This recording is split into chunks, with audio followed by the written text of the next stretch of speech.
سلامونه او نیکې هیلې ګران دوستانو چې تر میډیا ته ښه راغلاست. په دا هفته کې موږ تاسو ته یو خپرونه لرو چې څنګه کولی شو د خپل یوټیوب چینل نوم انتخاب کړو. د چینل د یوټیوب د نامه لپاره مختلف ستراتیژي وجود لري چې د هغه په مرسته موږ کولی شو چې خپل یوټیوب چینل نوم انتخاب کړو. نو که غواړئ چې د یوټیوب د چینل عنوان یا د نامه د انتخاب طریقه په څنګه وي او موږ څنګه کولی شو چې د هغه په نامه په واسطه خپل سبسکرایبرونه او لیدونکي ډېر کړو، نو د ویډیو تر اخره پورې زموږ سره پاتې شئ.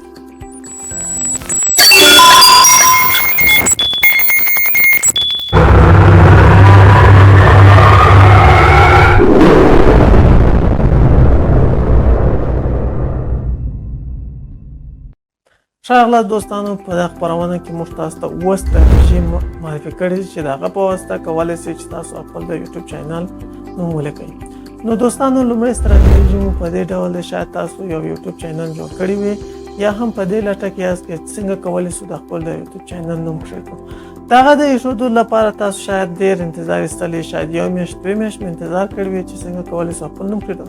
د هغه ستاسو چې وخت ډېر ضایع نه شي او چې دا نن خپل یوټیوب چینل جوړ کړئ، نو تاسو کولی شئ چې د خپل نوم او تخلص څخه استفاده وکړئ. دا کار کولی شئ چې ستاسو دوستانو فامیل اقارب دغه په مرسته خپل چینل سبسکرایب کړئ او ستاسو اعتبار هم ډېر زیات کړي، ځکه چې زیاتره خلک ستاسو د نامه او تخلص سره اشنایي لري تر هغه مهاله پورې چې تاسو خپل نوم ورته انتخابوئ. دا روش کولی شي چې ستاسو سبسکرایبرونه او ستاسو د لیدونکو شمېره ډېر زیات کړي، ځکه چې هر یو پر تاسو اعتبار لري، چې ځکه چې تاسو پیژنئ، ستاسو د نامه سره اشنا لري، نو دا کولی شي چې ستاسو د یوټیوب چینل په ګټه تمام شي. دومره ستراتیژي چې تاسو کولی شئ چې د موقعیت نوم پرې کېږدئ. په دا ستراتیژي تاسو کولی شئ چې د خپل لیدونکو شمېره ډېر زیات کړئ، ځکه چې په دې سره هغه کسان چې دغه منطقې یا د محل شوقیان دي ستاسو چینل ګوري، یا مثلا تاسو کولی شئ چې لوی کندهار، لوی پکتیا یا لوی افغانستان یا مثلا د بل یو هېواد نوم پرې کېږدئ چې د هغه په واسطه کولی شئ چې ستاسو لیدونکي زیات شي، ځکه چې د هغه منطقې خلک غواړي چې ستاسو برنامې وګوري او تاسو کوشش وکړئ چې د هغه موقعیت نوم پرېږدئ، د هغه ویډیوګانې مربوط تاسو جوړ کړئ. درېیمه ستراتیژي چې ډېر مهم دی ستاسو د یوټیوب د چینل د نامه د انتخاب لپاره، هغه دی د تجارتي نامه څخه. که تاسو تاجر یاست یا هم تجارتي نوم لرئ یا هم ستاسو تجارتي برانډ ډېر شهرت لري، تاسو کولی شئ چې د هغه په نامه خپل د چینل یوټیوب پر مخ بوځئ. تاسو دوستانو شاید لیدلی وي چې ډېر شفاخانې، تفریحي ځایونه او تجارتي مکانونه شته چې تجارتي نامه په واسطه خپل چینلونه پر مخ بیایي. تاسو هم کولی شئ چې یو تجارتي نامه پر انتخاب کړئ او د هغه په واسطه سره خپل د چینل د یوټیوب لیدونکي او سبسکرایبرونه زیات کړئ. څلورمه ستراتیژي چې ډېر زیات مهم دی په یوټیوب چینل د نامه لپاره، هغه موضوعات دی یا هغه نامه دی چې تاسو د خپل چینل ویډیوګانې پر هغه مربوط باندې خپروئ. که تاسو ورزشي خپرونې پر مخ بیاید، تفریحي خپرونې پر مخ بیاید یا هم تجارتي خپرونې پر مخ بیاید، تاسو کولی شئ چې د هغه ویډیوګانې پر مربوط خپل د یوټیوب چینل نوم انتخاب کړئ. دا ډېر ساده دی. مثلا تاسو ګورئ د افغانستان مشهور ځایونه په معرفي باندې لګیا یاست، نو تاسو کولی شئ چې د خپل د یوټیوب نامه مثلا کېږدئ چې زموږ افغانستان یا مثلا زموږ هرات.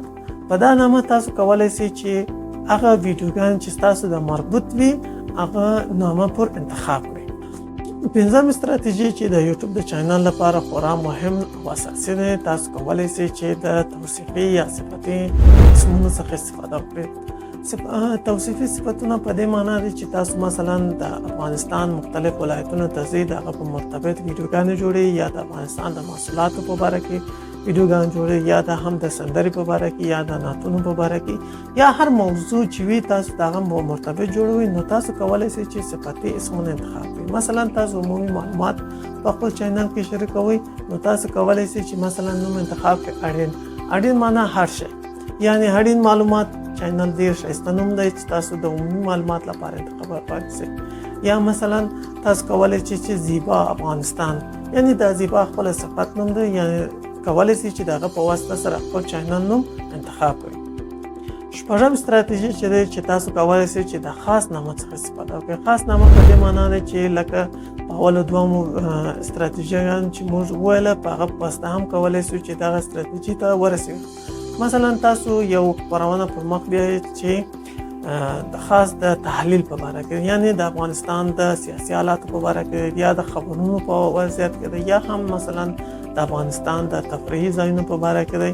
د هر معلومات یو خاص معلومات وي، تاسو کولی شئ چې د یو خاص نامه څخه هم په دې چینل کې استفاده وکړئ. تاسو کولی شئ مثلا تحلیل روز یا د ورځې خبر یا مثلا نور نومان هم انتخاب کړئ چې تاسو د خاص یا د یو خاص نامه په واسطه خپل سبسکرایبرونه ډېر کړئ.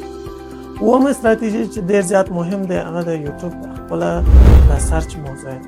تاسو د یوټیوب سرچ څخه هم استفاده کولی. د یوټیوب سرچ ډېر زیات اسانه دی. تاسو کولی شئ د سرچ په ځای کې د خپل چینل نوم ولیکئ او هغه وګورئ چې آیا دغه چینل بل نامه بل چا لیکلی دی که یا آیا دا چینل ډېر شهرت ته رسېدلی سي که یا. په دې سره تاسو کولی شئ چې د خپل چینل نوم انتخاب کړئ. نو خلاصه موږ تاسو ته ویلی سو چې اووه استراتیژي موږ د یوټیوب د چینل لپاره لرو. ښه نو دوستانو دا و زموږ د نن هفتې خپرونه. سبسکرایب، لایک او کومنټ مو هېر نه سي.